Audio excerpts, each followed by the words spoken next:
Amikor egy olasz politikus rózsafüzért csókolgatott a pártja rendezvényén, már köztudott volt, hogy a magánélete kevésbé szeplőtelen. Ez a Bibliát lobogtatni szerető amerikai elnökre is igaz, akinek személyesen valószínűleg nem sok köze van az abban írottakhoz. Mi bennük a hasonlóság? A képmutatás. Legalábbis ezt gondolja sok baloldali és liberális. Szerintük a kulturális kereszténység nem több, mint a valódi hittől megfosztott vallás, amelyet a populista politikusok kizárólag szavazatszerzésre használnak fel. Ez azonban tévedés, mondják erre a konzervatívok, mert a kulturális kereszténység nem egyenlő a személyes istenhittel, de segíti annak kibontakozását. Azt állítják, hogy a társadalomnak jobb egy bűnös magánéletű politikus, aki a közjót szolgáló törvényeket hoz, mint egy magánéletében erényes, aki a politikából kizárja hitének alapvető elveit. De miért olyan fontos a jogrend? A törvények azért fontosak, mert a kultúrához hasonlóan formálják az emberi cselekvést. A jó törvények jól, a rosszak rosszul. Semleges jogalkotás nem létezik. Egy keresztény kultúráját ápoló társadalomban már pedig igazságos törvényeket hoznak.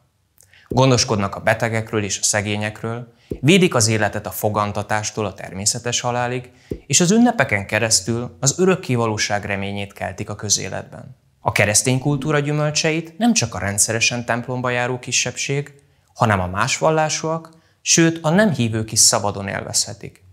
A konzervatívok azt is állítják, hogy a hagyományos kereszténység a történelem során több volt, mint magánügy. Hiszen széles néptömegek vallásáról van szó, és ebből fakadt a nyugati civilizációt átformáló kultúra. De mégis mi alapján állítják ezeket? 3 példát említenek. Az első példában Jézus Krisztus alakja jelenik meg, akinek üzenete nem egy kicsi és makulátlan elithez, hanem mindenkihez szólt, és bár a tömegek küldték a keresztre, mégis vállalta értük a kínhalált. A második példa szerint a keresztények száma az üldöztetések alatt is növekedett, de csak akkor nőtt meg robbanásszerűen az arányuk, amikor Konstantin császár védelmet biztosított nekik. A folyamat nagy Theodosius idején teljesedett ki, amikor a római birodalom és a keresztény egyház már együttműködött egymással. A hit közügy volt.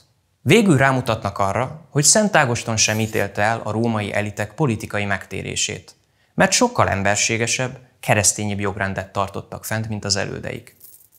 Amikor a politikai vezetők betiltották a gladiátorjátékokat, vagy templomépítéseket és zarándokhelyeket finanszíroztak, akkor a közjót szolgálták. Még akkor is, ha néha súlyos vétkeket követtek el.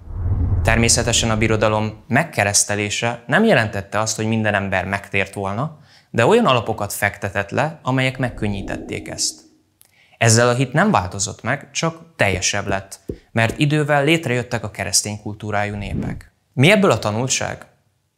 Az, hogy a kulturális kereszténység ma sem rossz, csak nem elég. Nem a cél, hanem az eszköz.